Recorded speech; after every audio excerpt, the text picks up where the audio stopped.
Hi guys, I'm Hannah from AnswerThePublic.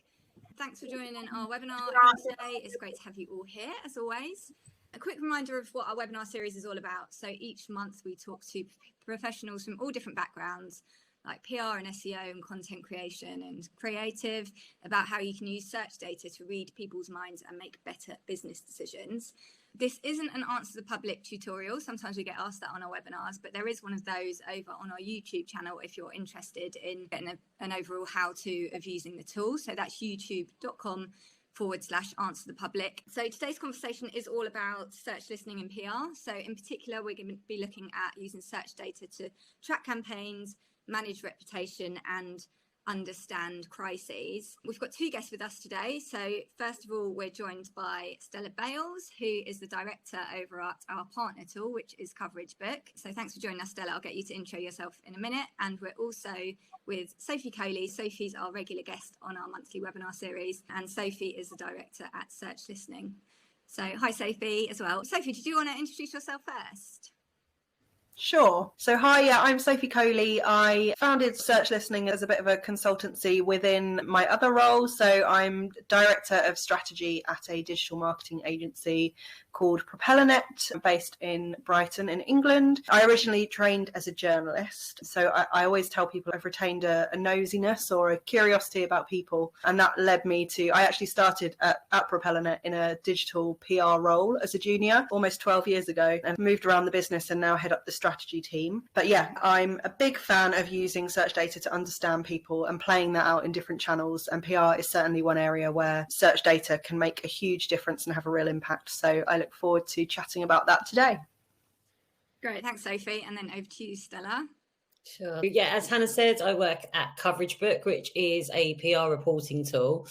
Previous to working in PR tech, I was also agency side, traditional PR agency, if you want to call them traditional PR agencies, for many years, and then went to SEO PR or digital PR, and then got really obsessed, I'd say, in PR measurement and wrote a book about using search in PR measurement. So that led me to working at Coverage Book and then being an AMEC member. Yeah, and now I interview different people in PR measurement and other areas, digital PR, on my podcast, which is the PR Resolution Podcast. Little plug there. Cheeky plug, love it. So today, the format of the webinar is going to be slightly different. Usually I would be interviewing the guests, but as today is a webinar that's focusing on PR, I'm actually going to have a part in the webinar for the first time. So I actually worked in PR for 14 years before joining the team at Answer the Public, and I worked with lots of international consumer brands and particularly focused on their digital PR. So I've transferred my skills when I moved over to Answer the Public. So I just thought this would be a great webinar for me to get involved in as well. We're going to start off. Actually, before I go on to that, I should just say these are our Twitter handles. If you want to just snap them quickly, we'd love it if you would get involved in any conversation online. So Stella is at Coverage Book or at Stella Bayles. I'm at Answer the Public or at Hannah M. Foster, and Sophie is at Search Listening or at Coley Bird, and we always use the hashtag Search Listening as well. So the first section is going to be Sophie talk, and Sophie, as she's one of the founders of this search listening technique, is going to run through what is search listening and how do you do it, how do you use it in PR. Yeah, I guess probably worth saying if you've been to any of our previous webinars or any early ones last year, because I think we've been doing these for over a year now, which is crazy. I think our early ones focused a lot on what is search listening. So we thought it was worth recapping here what we're talking about when we talk about search listening. So this may be familiar to some of you, it may not. Search listening, effectively, I won't read this out word for word, but here's a sort of description that I've put together that sits on searchlistening.com, which is a great place to head to if you want to learn. But really, I suppose I was taken by the idea that we can learn a lot about people from how they search. So Seth Stevens-Davidovitz is the guy who I always reference, has written a brilliant book called Everybody Lies, which you should all read. And he was really the first person who started thinking about search data in this way, i.e. that I think his quote is that we tell Google things that we don't tell our best friends, our partners, doctors.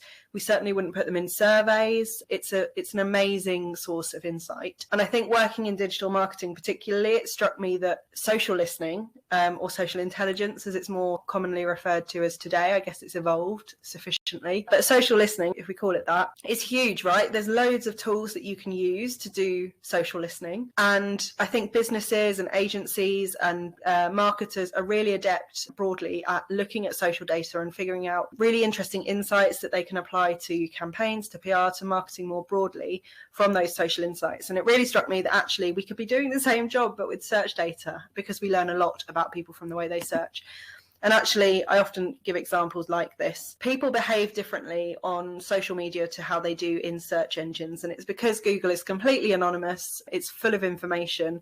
Whereas on social, it's more about building social connections, portraying a version of yourself. Stella came out with a quote last year, which always goes down very well, but this idea that we live our best lives on Instagram, we live our real lives in Google. And you can see that with the example I've put here, right? So this could be the same people. You could have someone who's spent a day on the beach, they're on Instagram posting with the hashtag sunbathing, and then later that evening they're jumping into Google to look at how to treat sunburn on face. And I think that for me hopefully just highlights to you how different we behave in those two places, albeit we're the same people. And that's what we're really talking about when we talk about search listening. It's the idea that you can use search data way beyond the really traditional applications of it. So I know people who work in SEO and paid media and those sorts of real performance-led digital channels will be really familiar with keyword research and keywords and that kind of thing. You don't need to be an expert in search marketing to be good at search listening or to get what it could bring to the work that you're doing. It's just recognizing that we can learn a lot about consumers and people from how they behave in search engines specifically. And I think applying that to PR, because that's the focus of our webinar today, there's an absolute ton of ways that you can use search data in PR. And again, we've covered a lot of these off in some of the webinars that we've done over the last year. So if you are interested in this, I really would encourage you to look at the Answer the Public YouTube channel, because I think we've got a specific webinar on reputation and crises, although we'll touch on that a bit today. Me and Louise Parker did a webinar a couple of months ago now, looking at different ways that you can use search data within stories. So looking at, starting on the left, using search data as a pitch hook. So that might be that you notice that searches for cocktail recipes have increased 500%, and actually therefore you're able to pitch out some cocktail recipes from a client. So it's the hook for the journalist. It could be search data as the actual story itself. We at PropellerNet, I think last year, we worked with the Dogs Trust and actually just did some research and found a really compelling stat, and I can't remember what it was off the top of my head, but it was around the increase in searches for buying a puppy.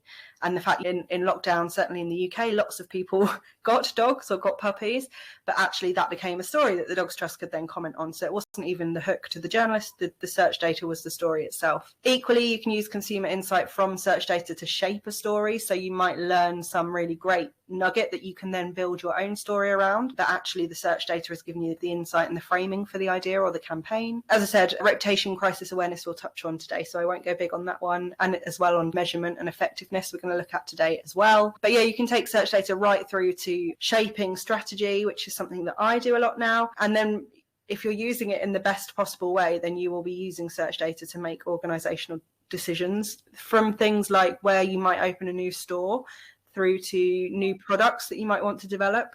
There is just such a ton of ways that you can use it. Really, I would encourage you to look at how are you using consumer insight currently, and look at whether search data could complement that, because you should really look at it as just another form of consumer insight, albeit a really powerful one. So yeah, as I said, there's a ton of PR specific ways that you can use it, but I think today we're going to jump into reputation and crises and measurement a little bit more. Yeah, we will cover those off shortly. Search data's been around for quite some time. We've all mentioned that all three of us have worked in PR and search in some form over the last 12 years. I have been, and it's been around a lot longer than that. And we have been able to access it, whether it's through just looking at Google or some of the tools that we're going to share with you today. But it's so important in today's world more than ever before. And reason for that is because there's 3.5 billion searches every day on Google. So that's 3.5 billion triggers to make somebody go and search. So whether they're pulling out their phone or they're going into a browser, there's so many different triggers, and those triggers could be absolutely anything. It could be a problem, a worry, a rumor. It could be something that they've heard in the media. It could be news. And as we know, in the last year, there is so many things going on at the moment, and lots of people trying to do their own research in news and fact finding, and they're doing their own research and making sure that there isn't fake news going on around them. So search data is more important than ever. And as I've just said, people will be triggered through different news they might have heard or things they've seen in social media. All of those triggers could potentially be coming from PR stories as well. So it's really important for this to be part of our audience research in PR. So that's me. So up and I think traditionally, I would say that there's been a number of different methods to look at audience research for public relations. And this may be very obvious if you are in PR, but just as a reminder, we often do this type of research right at the beginning when we're forming strategy, and then also after our activity to see if we've actually made a difference. So obviously in PR, we are trying to form opinion, change opinion, raise brand awareness, or manage awareness of something. So we really have to gauge where our target audience is at in all of those aspects before we start our activity, and then afterwards. So up until using search data, that could be done through surveys, it could be done through focus groups. Often we use social monitoring to try and get a gauge of people's opinions, and they do all have their places. I know that Sophie doesn't always says with search listening, you know, it shouldn't just be used alone, but there are some limitations with some of these, especially with PR. And especially when we are surveying or we're asking a question, people feel under pressure when they're being asked a question. So they might quickly form an opinion if they didn't have an opinion previously. It could be bias without them really realizing if they're being asked a question by a particular organization or a particular person. And then also with social, often, Sophie just said, really, say the quote again, live our real lives on Google, but we live our best lives on Insta or Snap. And that's just right. Like when we're on social, we've already formed our opinion and we are thinking, even if it is subconsciously, about our peers and how we come across. So with all of those insights, they're good, but with Google, it is the true thoughts and feelings. And it's so important to try and gauge that, especially in today's world when opinions change so rapidly. Cool. Okay, thanks, guys. So now we're going to dive into how to use search listening to measure brand awareness. So this is, the second part, and then we'll go on to kind of crisis and reputation. But to do this, we're going to use one example throughout these sections. And I don't know if any of you saw this when it happened. I certainly did. It got blanket media coverage. But this is the US rapper. His name is Lil Nas X. And to mark launching his new single, which was called, I think, Call Me By My Name, he paired up with an art collective in Brooklyn that were called Mischief. And they created a pair of Nike trainers, which were called, they're dubbed the Satan shoes.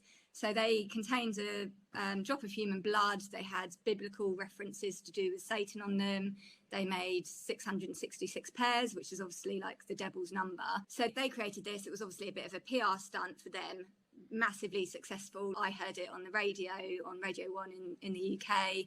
It was all over the internet. But the thing was with this particular example was that Nike had absolutely nothing to do with this stunt. They played no part in the creation of these limited edition shoes, which actually sold out in minutes and went for an absolute fortune. And it ended up that Nike sued Mischief, the art collective, for a trademark infringement. So there's kind of two parts to this story. There's the part which is the really successful bit of the campaign, so on behalf of Lil Nas X and Mischief, and then it turns into kind of a crisis and reputation issue when you think about Nike and the fact that they weren't connected to this campaign but suddenly had become part of it. And a lot of people obviously mistakenly believed that it was something to do with Nike when it wasn't. But we're going to start off on the artist perspective, so thinking about Lil Nas X and Mischief and what Satan's Shoes shows us about how PR can influence search.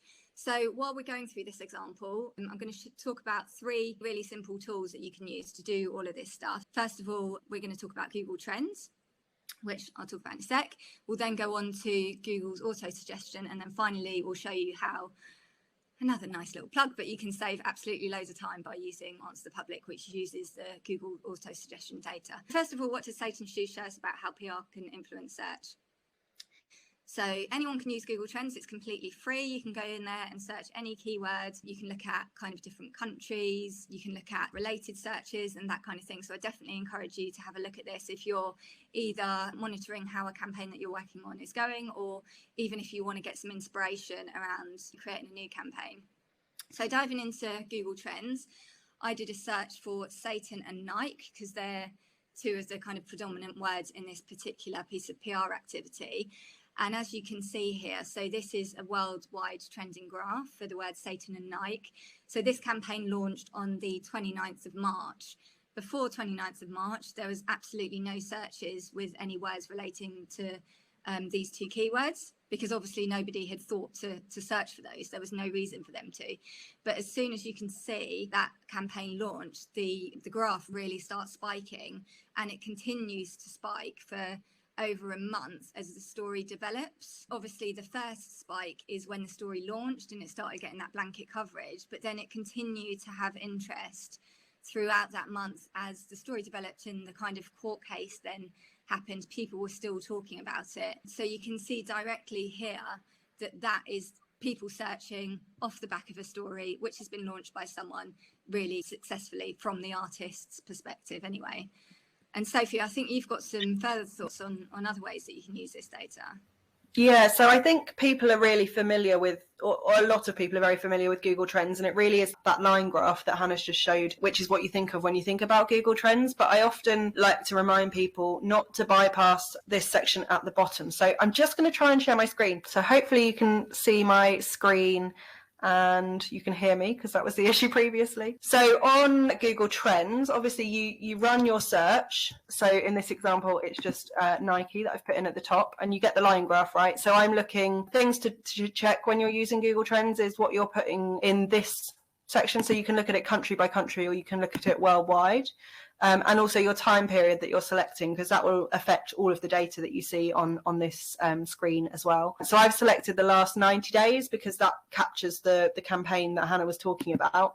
But again, Google gives you some sort of pre-populated time periods that you can select, or you can do a custom time range yourself there. But we'll just stick to 90 days for now. This is, I guess the settings on this are slightly different to the graph that Hannah showed you. And I'm just looking at Nike as a search term rather than with Satan in it as well. But you'll see if you scroll down, what you first of all get is a map which shows you where the interest was coming from for the time period that you're looking at in the country or region that you're looking at. So what I can see is that over the last 90 days worldwide, interestingly, the most interest in Nike from search has come from Slovakia. What's really interesting, and the bit that I would always encourage you to look at, is these bits down the bottom. Related queries particularly, this is saying, sure, we can tell you that people are searching for Nike more, but actually here's what they're actually looking for.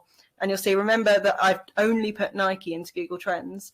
And over the last 90 days, the top related search queries that Google has observed people performing in their searches around Nike, the top one is Satan Nike shoes. Second one, Lil Nas X Nike. Third, Lil Nas X. So not even putting Nike in there, but Google is realizing that the two are very linked. Nike, Satan, and so on. Where it says breakout here, it means that for the time period that I'm looking at, which is 90 days in this instance, search interest in each of these things has grown by over 5,000%. Now, clearly, Hannah showed you the graph, which I think probably says that there wasn't interest in these things before because there wasn't a Satan Nike shoe before. So, of course, it makes sense that it would grow over 5,000%. But I would just again remind you that from Nike's point of view, this is the most interesting or most popular or most common searches that have happened around Nike over the last 90 days. And the top 5 are dominated by the Lil Nas X story. If I keep clicking through, again, this says Nike satin shoes. I think they mean Nike Satan shoes, so it's just a misspelling. But again, huge Nike 666 shoes and so on. And then by the 10th one, we get to Nike Waffle One, which is actually a genuine Nike product. You can see here, once it drops below 5,000%, you start to get actual numbers. So searches for this product grew 850% over that time period. but searches for Nike 666 shoes grew 3,600%. Always remember to look down here. You can also toggle this bit so you get the top queries. So actually, in terms of all of the Nike searches that happened over the last 90 days, Air Nike was top. But in terms of what's grown the most, in terms of what's trending, then it is all around the Lil Nas X story. So yeah, definitely look at the graphs in Google Trends, but also remember to come down the bottom and look at related queries and related topics. The topics part of it is very similar. It's just Google grouping together lots of specific queries into themes or topics and looking at what's really popular. And again, the Lil Nas X one is top. Satan, again, as you can see all of these are coming from. But it's a really good sense of actually what is going on around Nike as a brand, what's happened over the last 90-day period. And you can see how it is dominated by people having interest in that quite controversial story for them. So just remember, Google Trends is anonymized, so nobody is personally identified at all. It's categorized, so Google Trends determines a topic for a search query. And also, as Sophie demonstrated there, Google Trends will group things together. So even if you're searching for a brand and there's a story that's associated to it, that will show up in Google Trends as well in the related searches. And I would also mention with that, if you are running a campaign and you're reporting the success back to a client or to your boss, just snap an example of that Google Trends graph in your report as a measure of success, and that will make your report start to look really good. So the next one that we're going to talk about is using Google Suggest. So that's Google's autocomplete data to report on brand awareness. If you're not familiar with what Google Suggest is, so I just got a snap of this one this morning, so I was just having to think of a search. So it's basically when you type something into the search box, I just typed in travel restrictions, and it's all those suggestions that come up when you type in your search. So these things are here because lots of people are searching for them at the same time, which means that they're trending searches or they're very popular searches. It's probably worth saying that if you're going to look at Google suggestions, and someone always asks this, it's best if you use like a incognito browser, because yes, those suggestions will be affected by the things you've searched if you're not using an incognito browser, because Google wants to effectively read your mind and try and shortcut you getting to your searches. If you don't use an incognito browser, you will get swayed into thinking everybody thinks like you. But if you use an incognito browser, you'll be getting a kind of, I'd say, unbiased view of what searches are going on. It will be localized to where you are, but yeah, it's as independent as you can get it by jumping into incognito. Cool. So this is when you search for Lil Nas X now. You can see that still showing up is Lil Nas X Satan shoes, Lil Nas X shoes, Lil Nas X trainers. So this is still trending now, and we're, what are we, like 3 months after this campaign launched, which just shows how strongly this campaign landed for Lil Nas X and Mischief. The fact that it's got that longevity, it's still showing up in Google's auto suggest, which means that it's trending right at this minute. So if a keyword associated to your campaign appear in Google Suggest, that's a really good thing for brand awareness. Remember, we're looking at this example from the artist's perspective, and it's still showing up now. So if you're reporting again this back to your boss or your client, include a screenshot of this as a simple indicator of success. It's there because people are interested in it and are searching for it. So that's a big thumbs up for your campaign.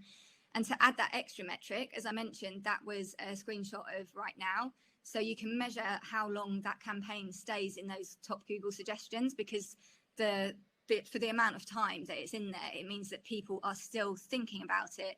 They're still being triggered. They're still searching for your campaign. And eventually, over time, it is likely that it will drop out of those Google suggestions, but just keep an eye on it. So that's another really simple tactic. So now we're going to look at using search listening to better understand crisis and reputation.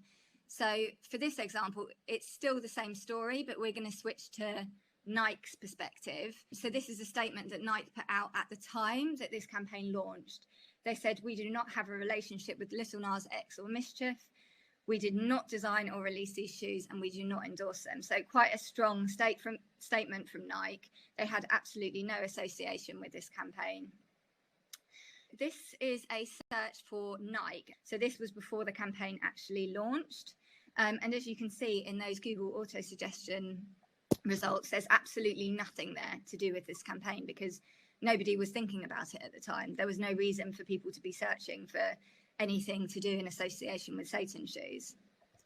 But if we switch to the 29th of March, so this is after the launch of Satan Shoes, this is actually on the day of the launch of Satan Shoes, you can see straight away that these terms relating to the campaign are showing up in auto-suggest. So here you've got Nike Lil Nas X, Nike Satan Shoes, Nike with Blood, and Nike Lawsuit. And obviously, if you work for Nike, if you work for the brand, this is not a good thing for you because you don't want that association with this story.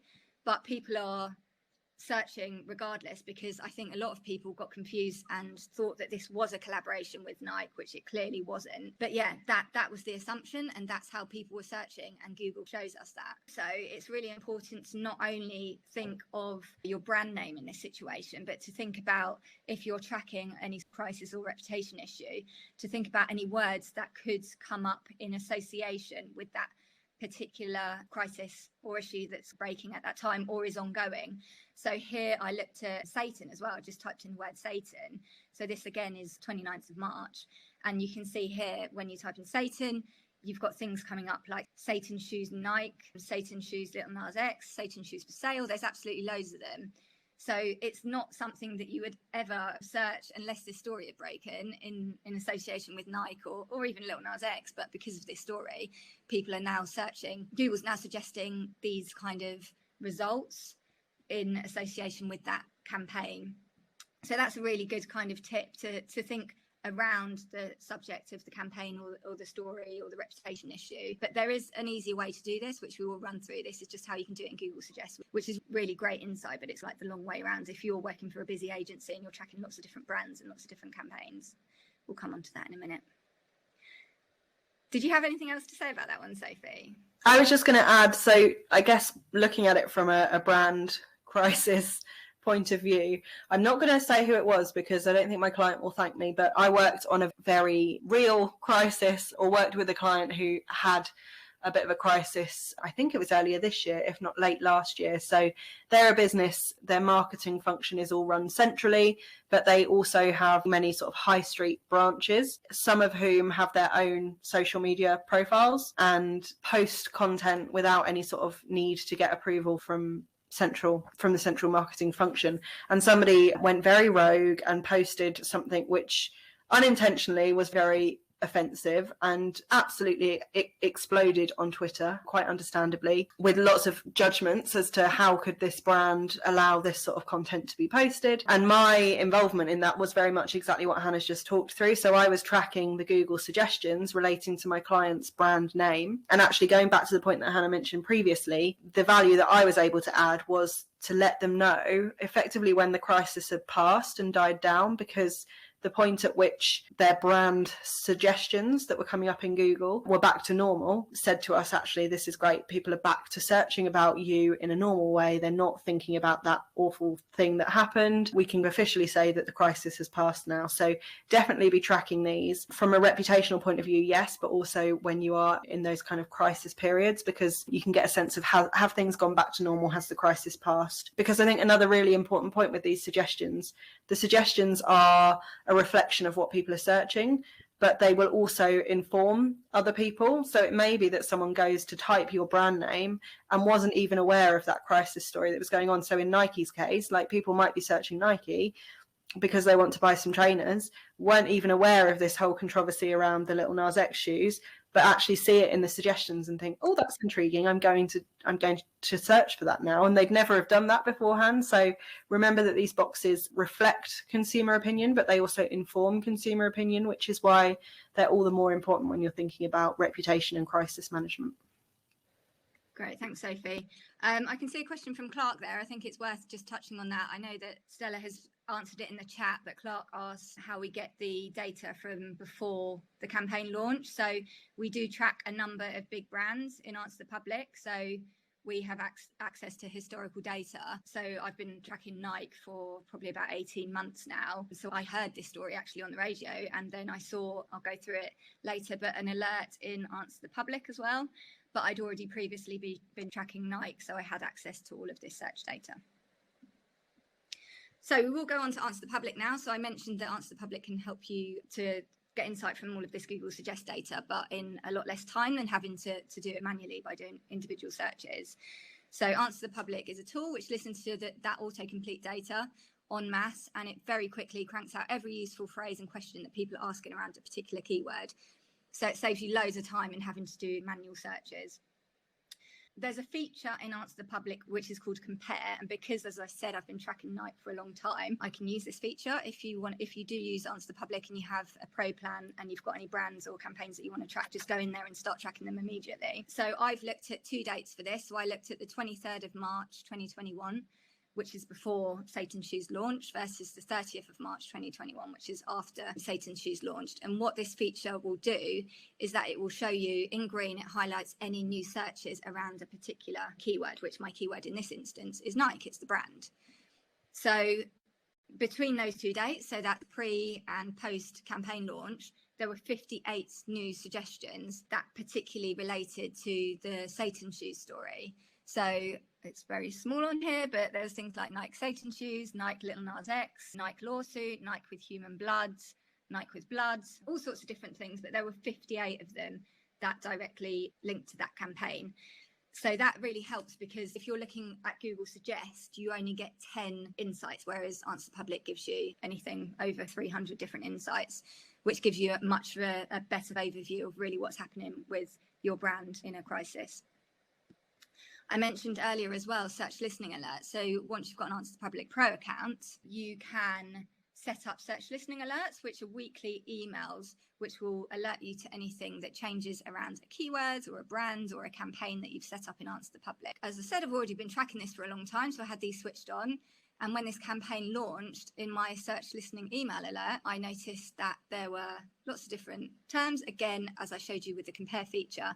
So this is a really good way, if you haven't got time to jump into AnswerThePublic to do the sort of research yourself, you can set up the email alerts and they'll just come kind of straight to your inbox. So for a brand like Nike, in this particular story's instance, you're going to know that this is happening straight away because it's such a massive story. But if you've got a brand and there's something that you don't know about, some kind of story that people are starting to talk about on social, and then they start to search it as well, you will be able to then start to see some of those terms coming out here. So it might be something that you weren't expecting, but you would be able to spot it through search listening alerts because it would come through in those emails. I don't know if you've got anything to add to that as well, Sophie.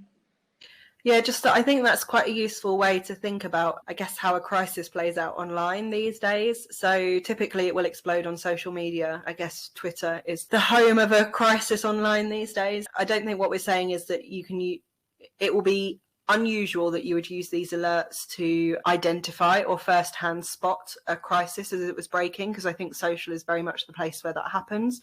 But what search will give you, with, like you've got here, the 58 different terms around it, is really the absolute minutiae detail in terms of, so what specifically, how is this crisis playing out? What are people interested in? What are the potentially false bits of information that are really landing with people, and what's the rumours that's being spread? That's where search becomes really useful, because you can really understand the makeup of the crisis rather than spotting the crisis itself. That said, I think there are probably small scale or small level crises that you might spot in search. Reputational issues like, does your brand use child labour, for example, or sweatshops or something? Those are the sorts of things that people are searching for quite regularly, and it might not explode and be a huge issue on Twitter, but clearly if people are questioning the practices or ethical profile of your brand, you'd want to know that, and that's something you'll be able to spot in search as well. Wholeheartedly endorse just popping your brand or your client's brand name through AnswerThePublic and looking at some of those questions that are being searched around it, because if there is something in there, like again for food brands it might be, are you using palm oil? You want to know that people have that question and reassure them that you're not, if that is the case, or address it in another way if it is the case. Great, thanks, Sophie. I'm just going to touch on a question from Nick, because I think this relates to what we're talking about now. Nick says, if you put a new search term in AnswerThePublic, can you get any back data, or do you need the search term to begin collecting data from that point in time? So it is the latter. You would need to start tracking a search term in AnswerThePublic, but we have, for a lot of the bigger brands, we have got a new section of AnswerThePublic, which is free market research.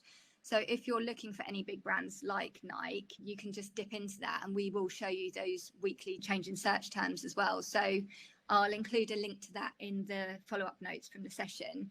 But yeah, any big brands, you can jump into that. And if we're adding to that all the time, so if there's any particular sectors that aren't in there yet and that you guys are interested in, just let me know and we'll get them added. Okay, so the last section, and this is for Stella.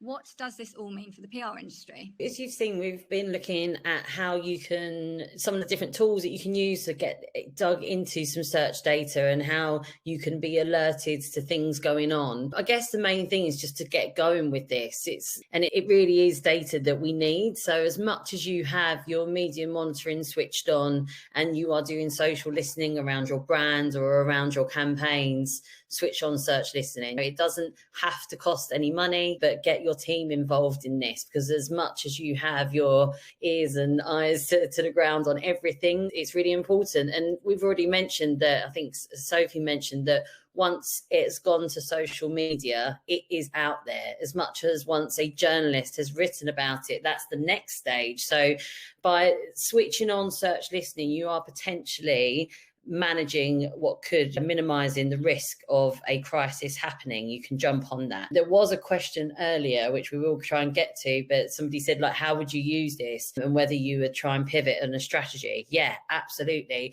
If you start to spot anything that could potentially be damaging to your brand or to a spokesperson or to something that's happening within your campaign, yeah, it gives you that time to change your strategy, change up the way that you're talking to press or what you're putting out on social. It just buys you that extra time, so you are more in touch with what people are thinking around your brand. Get it switched on for your new monitoring checklist. There's so many different tools that we now need in PR measurement, but definitely add these as part of your tool stack. Everybody does PR measurement in a very different way and has different processes. But add this to the process and work with your team or if you're lucky enough to have an analysis team, find out how they can add this in as well. So we've talked about Google Trends and AnswerThePublic. I've mentioned here keywords everywhere. I know that Sophie and Hannah have spoken to these guys before. This is if you want to start to look at search volumes. If you are working with big brands and you want to understand how many people might be searching for something, that's a tool which can help you understand volumes, which I know sometimes clients want to try and get to. And of course, you will have other methods as well to get all of your other data in for how many shares your coverage might have or how many views it might have, which is why I've got Coverage Book in there too. But it's always worth, with PR measurement, to just have a refresh constantly with how you do put your processes in place, and always make sure that whatever you change or adjust in your PR measurement, that you're also adjusting that right at the beginning of your processes when you're looking at insight and you're setting the strategy as well, because you want that sort of benchmark of what happened to try and prove that impact. And this is happening right now. So well done to you guys for joining this webinar, because you are part of the movement in the PR industry right now of starting to add search data into measurement and to insight. Keep going, because more and more people are starting to do this. There is actually a new innovation group within the PRCA, which is an industry body here in the UK. And within that innovation group, they started 8 members. Hannah and I are members, and Sophie has been involved in the past as well. And it's a group of people who are basically data enthusiasts, I would describe them as. There's a mixture of people who do analysis of communications, who work at different agencies, MDs of agencies. AMEC, I've already mentioned, which is the Association of Measurement and Evaluation for Communications. There's a couple of members there in this group as well. And they've recently just we have just released a research paper which goes beyond what we're talking about today. It actually looks at something called the share of search, which is a metric that's being used in the advertising industry. We've explored that for PR and for earned media, and I'll give you the link on the next slide. But it's not just, what we've done today is start at the beginning of how you can just start to look at search data and start to add it into your PR measurement. If you want to go beyond that and start looking at volumes and start comparing your brand to your competitors, then look into share of search as well, because the more that we do that, the more as an industry we can start to compete with other areas of marketing and the likes of advertising as well, which we all know what that means. It means that we can stay in our budgets and potentially grow them as well, and it grows our industry. Look out for that. But more on this topic is being shared at the moment. Hopefully some of this will be shared with PSA members in the US. If you are a member, you might be seeing something like this soon. And we are talking at a couple of events coming up as well. There's a PR measurement bootcamp in Atlanta in real life, not just virtual, which is quite exciting, in October. And there's another one which is virtual on the PR measurement camp for Katie Payne as well. So look out for those. But it's just to say that this is being shared with the PR industry right now, which is great. This is the PRCA Innovation Group that I mentioned, some of the people that are involved. And if you want to download that paper for free, just go to this link, which is prca.org.uk/innovation. Cool, thanks, Stella. So any questions that you've got, please do drop them in the chat. We've already had quite a few through, so I'm just going to try and get through as many as we can in the next 10 minutes. So the first question is, do you think if Nike had released the shoe, it would have been as successful, or was the fact that it was more organic, that it was because it was a monster trend? I don't know what you guys think, but I think personally it would have been as big because a lot of people didn't realise that it wasn't associated with Nike until like the end of the day when Nike released that statement and launched the lawsuit. So I think the fact that it was so controversial anyway made it so successful from Lil Nas X and Mischief's point of view. And Nike obviously got mixed up in mixed messaging about the campaign, really. That's my perspective.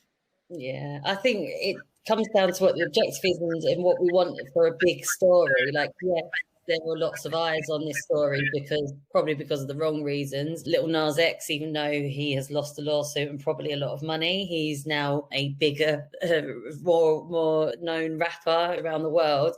But it's a different audience, like coming from a super fan of Nike 97s, which is that type of shoe, which I own many pairs of. I am the audience of Nike who normally looks out for the PR stories of releases of those trainers when it is a Nike-owned launch, and that makes me go and buy the trainer. So this didn't make me want to go and buy that trainer because it's not an official Nike. But yeah, it depends what the audience is. But I guess the objective of the Nas PR team, yeah, he's a more known rapper. Depends whether he wanted to lose that money though. Yeah, and I hadn't heard of the art collective Mischief before either, and now I have. So they're probably the biggest winners. Cool. The next one, I think this one would be a good one for Sophie to answer. Will an incognito browser also overcome geographical variations? It won't. Yeah, we don't quite know because Google's a bit stingy with the kind of detail that they release sometimes around suggestions. But I've done little experiments in the UK where I've got people in different parts of the country to search or to start typing the same search query and to tell me what they get back. Largely it's very similar, but there's a few sort of small variations here and there. I guess it's one of the real strong points of Answer the Public is that certainly at a country level you can just choose your country, so you can get around your variations, your geographical variations that way. You can also, if you use like a VPN, then you can effectively tell Google that you're in a different location, so you can do that. Great, thank you. Jennifer's asked a question. I can see that Scott's already given some advice, but I don't know, Sophie, if you might want to touch on this one too. So how can we track a crisis that's happening at a global level, but if we don't know in which country? Monitoring seems to work great when you know which market you're looking at. How can I monitor at a global level knowing which country I want to look at? Yeah, it's a good question, and it is tricky. If you don't know where it's playing out, but you also can't monitor everywhere. What you could do for that, if you know the crisis is happening but you don't know where, or you know what it's largely about, I would be tempted to jump into Google Trends like I talked about before, and there's that second part of Google Trends. In fact, should I share my screen, or is that going to be dangerous? We can't get back into it again. We're at the end. I think it's okay because we don't need to get back into the deck now, so go for it. Let me just... So this part of Google Trends, as I said, so if I was Nike and I wanted to know where that trend was playing out, I might do something like Nike Lil Nas X. And then, as we said, you get the graph at the top, but then what you get next is a world map and so the numbers here are like an indexed score. So it's not saying that 100 people in South Africa were interested in this. It's saying that South Africa was the peak of the interest, and then it played out 57% similarly in Trinidad and Tobago. So there was 57% of the interest that there was in South Africa being maximum. So this is an index rather than a count, if you like. But that's one thing you could do. So you can put any term that you like in here, and then make sure that you've got this set to worldwide, and then you can look at the map and start to get a sense of where things are playing out and to what extent. So that might be one thing that I would do.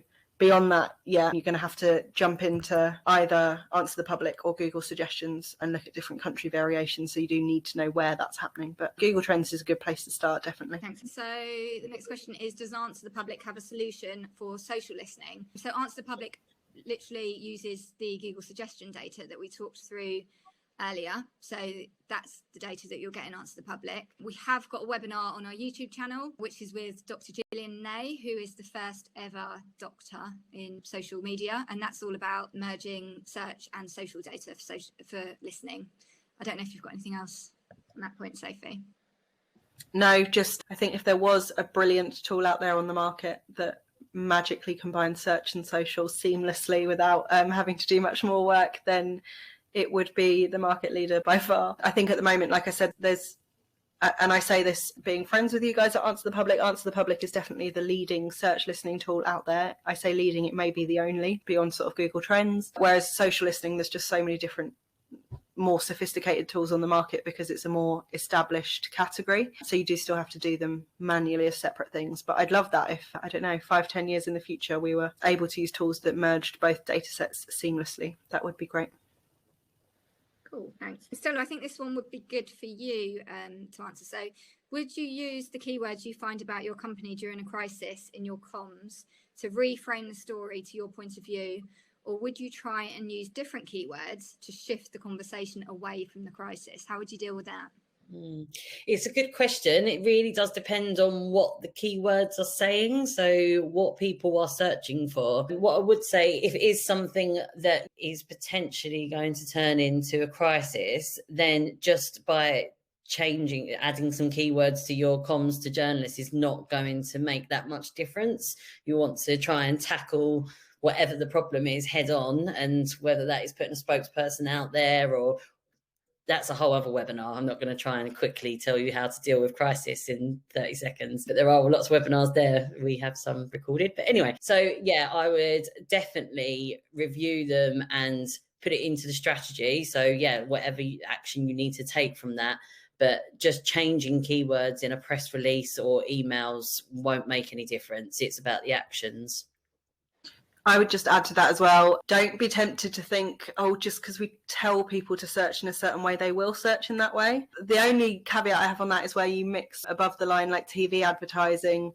You often see a call to action in those sorts of ads that say search for whatever it is. And it's a very kind of unique branded term. And they've already optimized content on their website to be there when someone searches for that thing. They'll be paying to appear. But one of the biggest things with search is that you need to recognize how people search. And with all the will in the world, you could want them to search a certain way or prefer that they used a different phrase to search for you, but they're not going to do it. You have to accept how people are searching and react rather than trying to change their search behavior, unless you have a lot of money to spend on above the line with calls to action for them to do that. It's like we saw, Sophie pointed out that so many people were spelling Satan wrong, but it actually appeared in Google Trends that they were putting Nike satin shoes, which aren't a thing. Yeah. Cool. Okay, this is an interesting question. When planning campaigns, is it best to search for your brand first to see what people already search for and build from there? Or would you recommend keywords first? So I guess keywords related to your brand is what that question means. How would you do that? Perhaps Sophie? Yeah, I think it sounds like the start of some of the answers Stella's given, but it's very much like it depends on what the campaign is trying to do. I would suggest that the brand piece, you are monitoring your brand in search on at least a monthly basis. So that's like background insight that you have broadly about the client that you're working with or the business that you're working within, that you're always knowing what the perception is there and what's going on. If your brief is specifically that you are trying to change opinion around a certain thing or make your client more well known in a certain area or amongst a competitive set, or you're launching something new, then I'd be inclined to look at probably more related keywords, more topical things. But I wouldn't discount the brand piece as well. I think it's a really useful process or exercise to go through to start with, to see what the lay of the land is currently, and then look at how people search around whatever you're trying to change it to or move it to effectively. So both are useful, and I suppose where you start would depend on what the brief that you're working to is. Great, thank you. We'll just do 2 more questions. So the first one is, do VPNs skew the data to some extent? And I guess that's a question for Sophie. Yes, they will, just on that geographical piece, like I mentioned earlier. So they're a good workaround if you want to find out top suggestions from a different place. Great, thank you. And the last question, so this is about kind of B2B and finance. So someone works in this area with quite specific and niche subjects that seem to not emerge in the data, probably because the volume is too low. So any ideas how to drill down to targets' interests? Sophie. So it's a tricky one. When you say that stuff's not emerging in the data, I'd be intrigued to know which tool you're talking about. So I know Google Trends often, if you put something in, and it will often come back and say there's not enough data available for this thing. Have a go with AnswerThePublic, because it's a different data set, so you might get something slightly different. The other thing I would say is, if you're talking about very specific and niche subjects, you are probably inclined to use quite niche jargon specific language as well. I would try and normalize the language a little bit and think, what are the terms that everyday people might be using to talk about this subject without using the kind of specific niche language that we who operate in the industry do. Equally, that said, I guess that's only applicable if you are trying to communicate to a broader audience and make them aware of your kind of niche area. The specific language thing can actually be really useful sometimes. Again, you'll get less data, but if you do have some jargon words or phrases that your target audience use, but others won't. I can't remember, we did a medical webinar a few months ago, and I think words like contraindicated, which is very much a doctor-specific term or a medical professional-specific term. I certainly wouldn't say to a friend, oh, are you sure you should take those tablets because they're contraindicated with whatever it is you're taking? You can use those sorts of words to make sure that you're doing search listening around a specific audience. So yeah, niche jargon language can be useful to identify specific audiences, but if you are trying to go more broad and more mainstream, then I would take a step back and think about how you would describe it to your mate. Try Google Trends and AnswerThePublic with those sorts of keywords in mind. Cool. I think that's all the questions we've got time for. Thanks everyone for joining. It's been a really good session today and some really good questions as well. We do these webinars once a month, so the next one will be at some point in July is next month, isn't it? You will get information about the sign up. We'll send you the recording and a link so you can sign up to next month's webinar. We're just working on the topic for that, but it will be sorted in the next couple of weeks. Massive thank you to Stella and Sophie for your time today. If you've got any other questions, please just do get in touch with us on Twitter. It'd be great to hear from you, any feedback or anything that you've got as well. So hopefully I'll see some of you next month, and thanks very much for joining. See you guys later. Thank you. Bye. Bye.